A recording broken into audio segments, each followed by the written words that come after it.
Morning, everyone. Welcome to Saturday. Does it feel like weekend? I don't know. Every day feels odd at the moment. This morning, I want to read a poem from this book. Still learning about the webcam. Love Poems from God by Daniel Ladinsky, who really has just translated 12 sacred voices from the East and West. The poem I want to read is called Not Yet Tickled. It's by Teresa of Avila.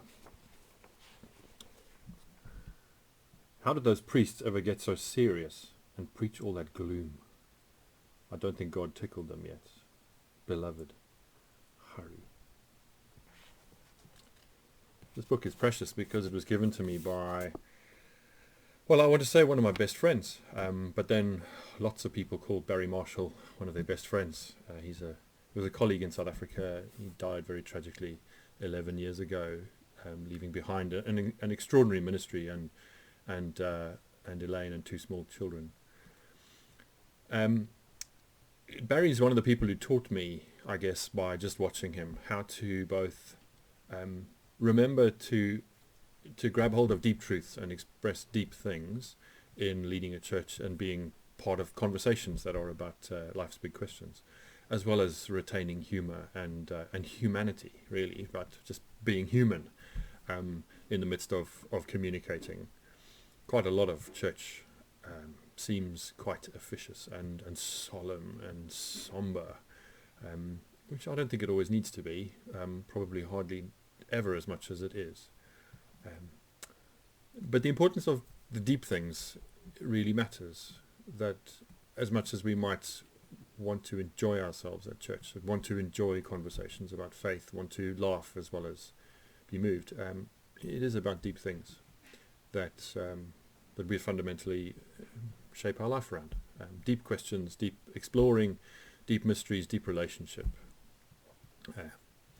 So this morning, I'm not going to say anything particular. Just to put out some ideas, I'd like to ask how this daily broadcast. Wow. these bits of my face that you see every day, how that might become more interactive.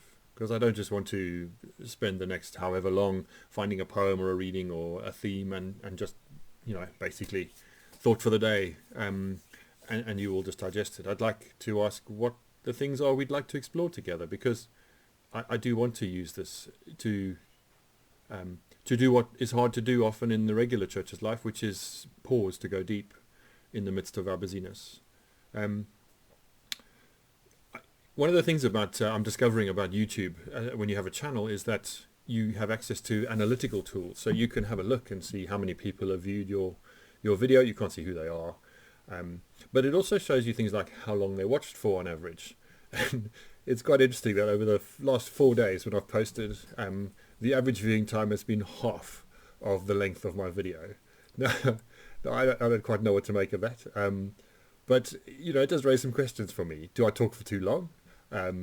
Do I repeat myself too much? Do you think by halfway, we know Rory well enough by now that we can skip the rest because he's going to say it again? Do I need to do more kind of short thought for the day type things on a daily basis, alongside pausing at least once a week to dig out some deep questions and spend some time with those? And it might be that if I prepare something about one of the deep themes or one of the deep questions about our faith and our life, just poke a stick at some of the things that are our assumptions perhaps in the church, or that we trot out easily. Things like, just to give a list, the virgin birth and sin and ideas of judgment and heaven and hell, life after death, God's omnipotence, how Jesus gets to be God in his human body, resurrection and the evidence for that, and even how we might read the Bible more intelligently than we do. Speaking to myself as well as to you, of course. No judgment in that. I'd had the idea for some time of using one Sunday evening a month in our coffee shop in Aroma to run a group or open up an invitation for a kind of Skeptics Anonymous group, really, a place to chew over assumptions and ideas and the church's theology, really, what we believe to be true about God and how we believe that and what it means. And does it, how that fits together into some kind of coherence, because faith isn't just about a set of beliefs. They need to make sense, and they need to make sense in our daily lives if they're going to be meaningful for us and offer us any kind of wisdom or guidance. So today, that's it really, but the ball is back in your court. Tomorrow I'm going to record a bit of reflection on the scripture readings in the lectionary for next Sunday, which is tomorrow. But for today, I want to say to you, you can leave comments on the YouTube channel. If you're on a Facebook page, you can leave comments on that Facebook page that this is attached to.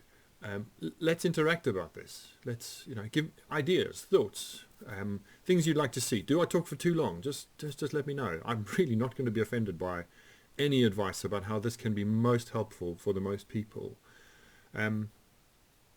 Because I'd really like to be responding to some of the questions you have. We can spend however many weeks we want to talking about the realities of coronavirus and lockdown, but I think that is going to get a bit tired. That is going to, in time, we're going to have had those conversations, and we're going to be in some kind of new normal, and then asking, not because it's easy to be there, but because the opportunity's there. What else could we do with our interaction and our conversation?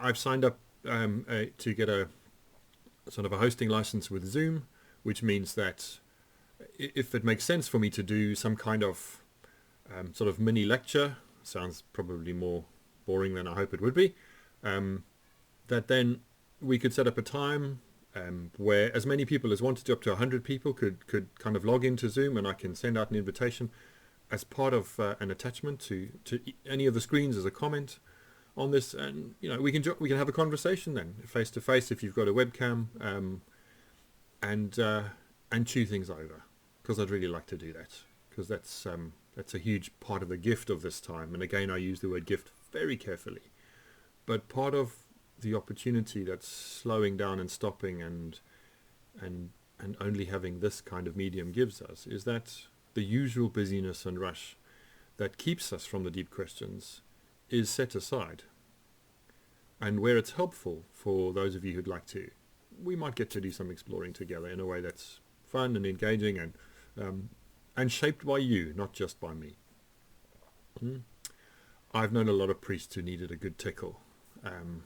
Not being unkind to any colleagues I've ever had, but we can get very churchy and officious at times and think that is what it means to go deep. To be solemn and somber is the same as being deep. To use ancient ritual assumes sometimes a depth to that doesn't connect with people's daily lives and the way they want to make sense as much as we can of who they are and what they believe and what that means and what the implications of it are, and fundamentally why we're here and what life is really about.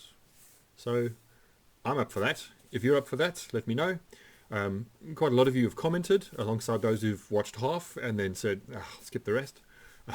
Maybe you're the same people, I don't know.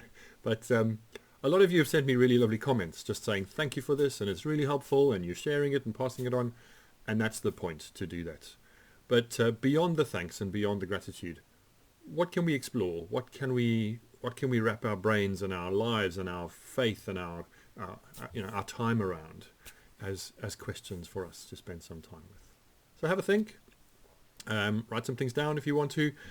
Pop them on here or on any of the Facebook links, or as comments. Phone me, email me if you've got my details, or you can find them on the church website, Hawkesbury and Wigginton Methodist Church. And let's do some laughing. Let's not need tickling, but let's do the deep stuff too, and let's do it together. So answers on a postcard, ideas on a comment on a comment below the screen. I'd really value those, because I'd like to shape this into the things you'd like to hear about and the things you'd like to talk about. Okay, happy Saturday.